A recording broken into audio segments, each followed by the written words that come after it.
The forgotten world dear Zarathixian pressed her scaled palm against the ancient metal surface, feeling the cold bite through her environmental suit. The structure beneath her feet hummed with a frequency so low she felt it in her bones rather than heard it. Around her, the archaeological team moved carefully through what had once been a human settlement on Kepler 442b, a world the galaxy had written off as another failed colony centuries ago. "Professor, you need to see this," called out Kep, a young researcher whose enthusiasm often outpaced his caution. The slender, blue-skinned academic was crouched beside what appeared to be a crystalline formation jutting from the settlement's central plaza. Zara approached, her headlights cutting through the perpetual twilight of the abandoned world.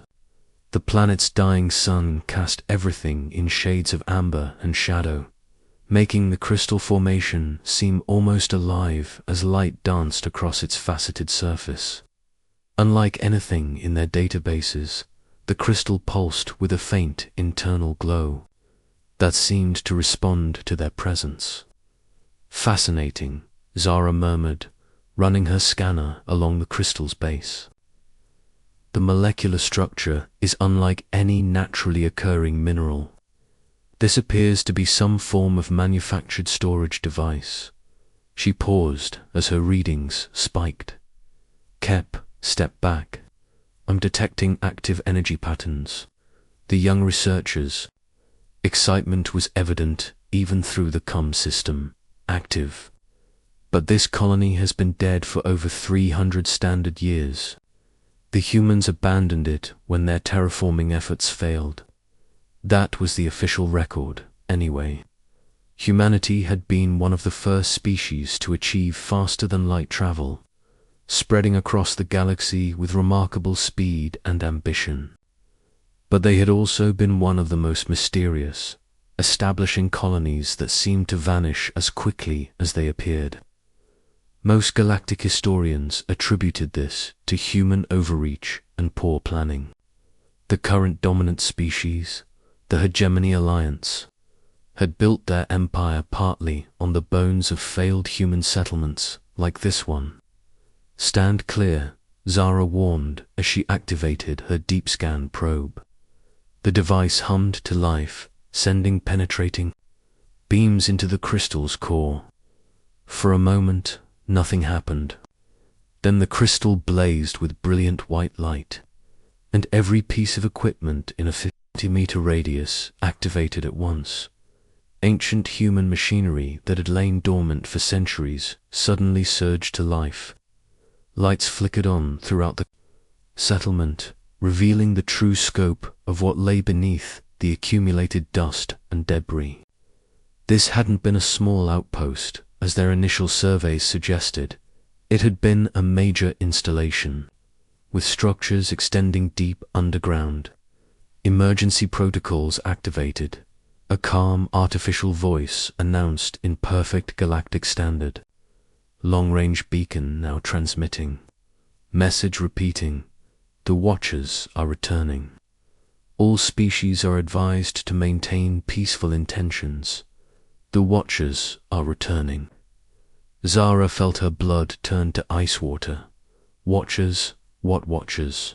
She turned to her team, but they looked as confused as she felt. The beacon continued its broadcast, and she could see on her instruments that it was using transmission frequencies and power levels far beyond anything the known galaxy currently possessed. Within hours, their discovery had attracted attention. From across the sector, the first to arrive were scouts from the Hegemony Alliance, sleek military vessels that descended from orbit like birds of prey. Commander Voss, the expedition's military liaison, received priority transmissions that made his mandibles click with nervous energy. Professor Chixiem Voss, approach your position near the still, glowing crystal. His insectoid features twisted with concern. My superiors are ordering immediate evacuation of all non-essential personnel. They want the beacon shut down. Shut down. Commander, This is the archaeological discovery of the millennium. This beacon is clearly some form of early warning system left by the humans. We need to understand what it's warning us about. That's exactly what worries High Command, Voss replied grimly. Our intelligence networks are picking up massive energy signatures moving through deep space. Whatever this beacon is calling, it's answering. More ships arrive throughout the day, research vessels, military frigates, and even a few privately owned exploratory craft drawn by rumors of advanced human technology. The small archaeological expedition had become an impromptu spaceport in orbit around the forgotten world. Everyone wanted to claim whatever secrets the humans had left behind, as the various factions positioned their ships and established temporary bases on the planet's surface. Zara continued her work with the crystal beacon. The more she studied it, the more concerned she became. The technology was far more advanced than anything in current galactic databases. The power source appeared to be some form of zero-point energy tap that could theoretically run for millions of years without degradation. Professor, Kep called out from where he was working with a team of linguists.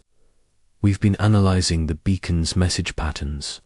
There are subliminal data streams embedded in the transmission coordinates, technical specifications, and what appears to be historical records. Zara hurried over to review their findings.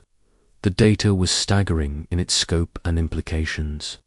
According to the embedded records, humanity hadn't failed on Kepler-4 for to be or any of their other colonies. They had succeeded beyond all expectations, developing technology that allowed them to construct massive generation ships, capable of supporting entire populations for hundreds of thousands of years. This can't be right, she whispered, scrolling through timeline after timeline of human achievement. According to this, humans didn't disappear because they failed. They left voluntarily, taking their entire civilization with them into deep space. But why would they do that? Kep asked. They had successful colonies, expanding territory, growing influence in galactic politics. The answer came from deeper in the data streams, and it made Zara's heart skip a beat. The humans had detected something in the galactic core, an approaching threat that wouldn't arrive for hundreds of thousands of years. But when it did, it would devastate every star system in its path. They had left not as refugees, but as guardians, spending eons in deep space, developing the technology and strategies needed to protect the galaxy when the time came. The Watchers, she breathed. They've been out there all this time, preparing for something we can't even imagine. New alarm began sounding throughout the settlement, this one from the expedition's orbital sensors. Commander Voss's voice crackled over the comm system, tight with barely controlled panic. All personnel, we have multiple massive contacts approaching the system. I repeat, massive contacts. Eta 6 hours and closing. Whatever you humans were. Calling, it's here. Zara looked up at the sky, where the first stars of evening were becoming visible through the planet's thin atmosphere. Somewhere out there, humanity was coming home after 500,000 years in the dark between the stars. And they were bringing with them technology and knowledge that would either save the galaxy or reshape it entirely.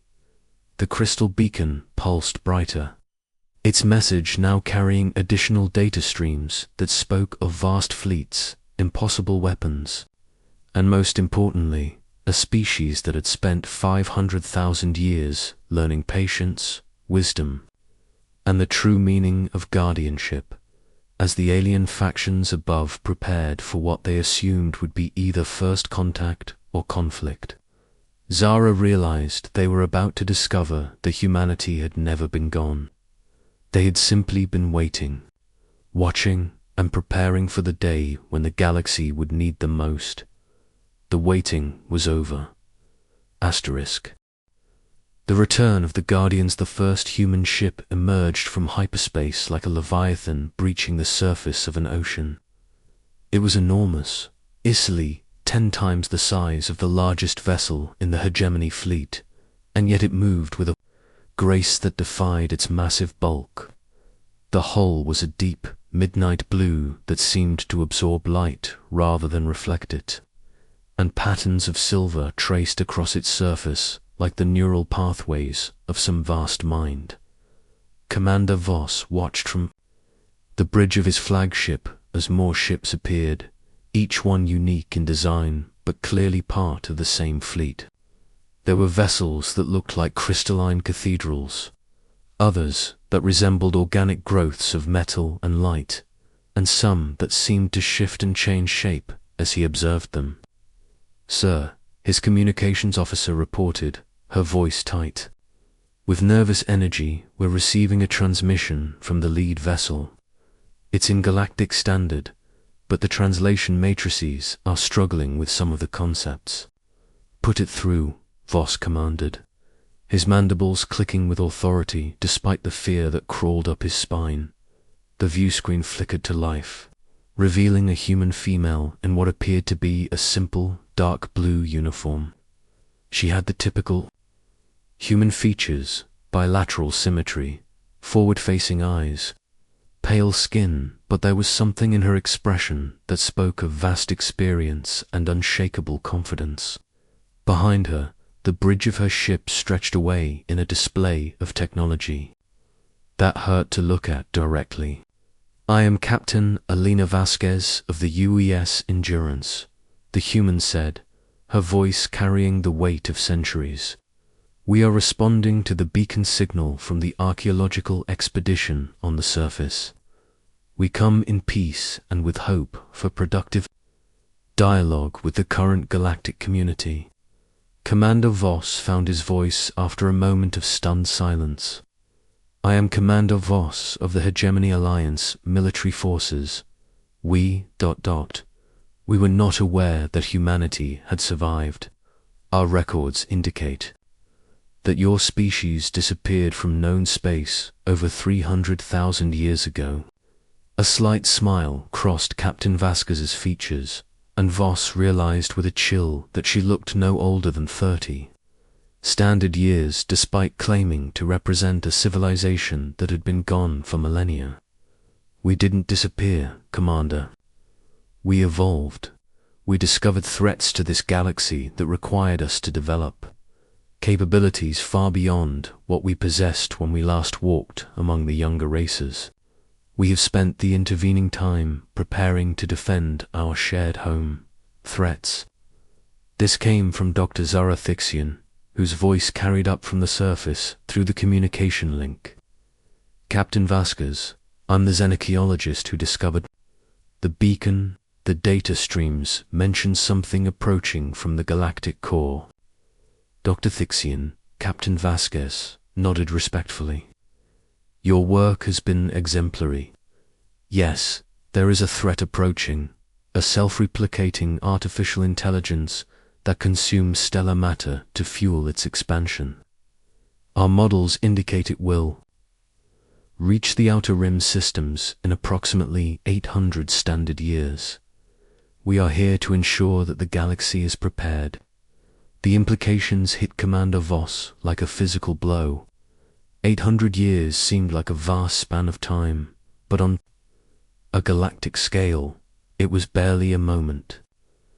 If humanity was telling the truth, they had spent 500,000 years preparing for a threat that was still centuries away. "You're asking us to believe that your entire species went into exile to prepare for a war that won't happen for 8 centuries, he demanded. "Not exile, Commander. Evolution. We discovered that the key to defeating this threat wasn't just better weapons or stronger ships, though we have developed those as well. The key was learning to think on the timescales necessary for truly long-term survival. When you have eternity, you can afford to be patient." As if summoned by her words, more human ships continued to emerge from hyperspace. Thousands of them. ranging from vessels the size of small moons to nimble craft that danced between the larger ships like schools of fish. Each one represented technology that was clearly centuries or millennia beyond anything the current galactic powers possessed. Several of the hegemony commanders began making threatening gestures, their ships moving into attack formations. Voss could understand their fear. This human fleet represented a shift in galactic power that could render their empires obsolete overnight. "Captain Vasquez," he said carefully, "your fleet is clearly capable of devastating any resistance we might offer. What are your intentions regarding the current galactic governments?" The human captain's expression remained serene, but Voss caught a glimpse of something ancient and sad in her eyes. "Commander, we have no desire to rule or conquer. We have seen what lies ahead in the darkness between galaxies, and we know that every species, every culture, every individual life will be needed in the struggle to come. We are here to offer alliance, not dominion, and if we refuse—" The question came from Admiral Deck, commander of the Crystalline Consortium forces, transmitted from his battle cruiser. "Then you refuse," Captain Vasquez replied simply. "We will not force cooperation, but neither will we allow the destruction of species that could contribute to the galaxy's defense. We will act as guardians, protecting those who cannot protect themselves until the day comes when unity becomes a matter of survival rather than choice." Dr. Thixian's voice cut through the tension. "Captain, I've been analyzing the technology in your beacon. The power sources, the materials, science, the information storage capacity. It's all far beyond our current understanding. How much have humans advanced during your time away?" "Enough," came the simple reply. "We have had time to perfect technologies that your civilizations are only beginning to theorize about. We have learned to manipulate matter at the quantum level, to harness the energy of dying stars, to create artificial pocket dimensions for resource storage. But more importantly, we have learned wisdom, as if to demonstrate this wisdom. The human fleet made no aggressive moves, despite their overwhelming technological superiority. Instead, smaller vessels began detaching from the main ships, approaching the various alien fleets with careful, non-threatening maneuvers. "These are diplomatic shuttles," Captain Vasquez explained. "Each carries a small team of specialists and philosophers who would like to share what we have learned during our time away. We have much to teach, but also much to learn about how the galaxy has evolved in our absence." Young Kep's excited voice crackled over the comm system from the surface. "Professor Chixian, the human systems are interfacing with our archaeological equipment. They're downloading everything, our historical records, our technological databases, even our cultural archives. But they're not taking the data, they're copying it and simultaneously uploading their own records." The data exchange was staggering in scope. Centuries of human advancement, detailed records of their journey through deep space, technological blueprints that would revolutionize galactic civilization, and most importantly, strategic analyses of the approaching threat and potential defensive measures. "Commander," Voss found himself staring at tactical displays that showed weapon systems capable of cracking planets, defensive shields that could protect entire star systems, and logistical networks that could coordinate the resources of thousands of worlds. But interwoven with all of this military might were philosophical treatises on the nature of cooperation, detailed studies of how to maintain cultural diversity within a unified defense, and guidelines for ensuring that the cure didn't become worse than the disease. "This is overwhelming," he admitted to Captain Vasquez. You're offering to share technology that would make any one of our civilizations the dominant power in the galaxy. How do we know this isn't some form of elaborate conquest strategy?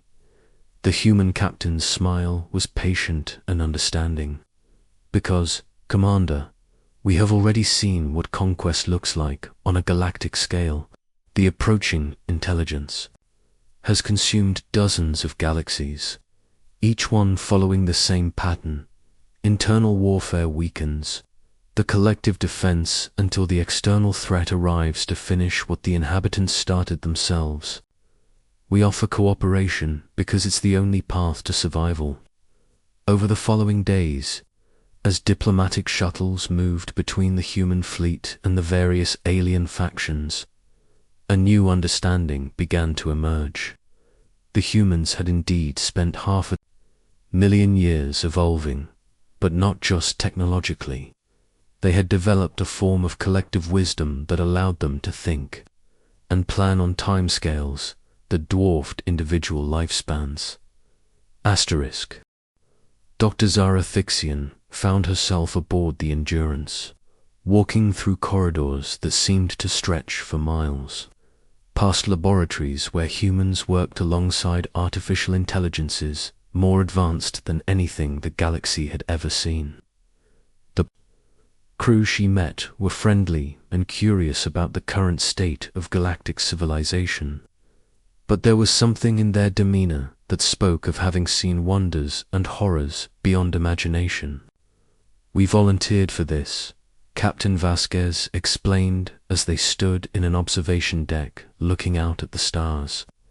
Every human who joined the deep space fleets knew they were choosing a life among the stars, protecting a home they might never see again. But we also knew that someday, when the galaxy needed us most, we would return. "And now you have," Zara replied. "But what comes next?"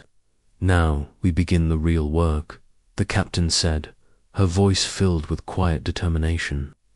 "We help the galaxy prepare for what's coming. We share our knowledge, learn from your cultures, and build the alliance that will stand against the darkness. It won't be easy, and it won't be quick by your standards, but we have learned patience." As the human fleet settled into orbit around Kepler 44b, transforming the dead world into a bustling center of interspecies cooperation, the galaxy began to realize that humanity's return marked the beginning of a new age. An age where the greatest challenges would require the combined wisdom and strength of every species, and where the patient guardians who had watched from the darkness would help light the way forward. The Watchers had returned, and the galaxy would never be the same. Asterisk.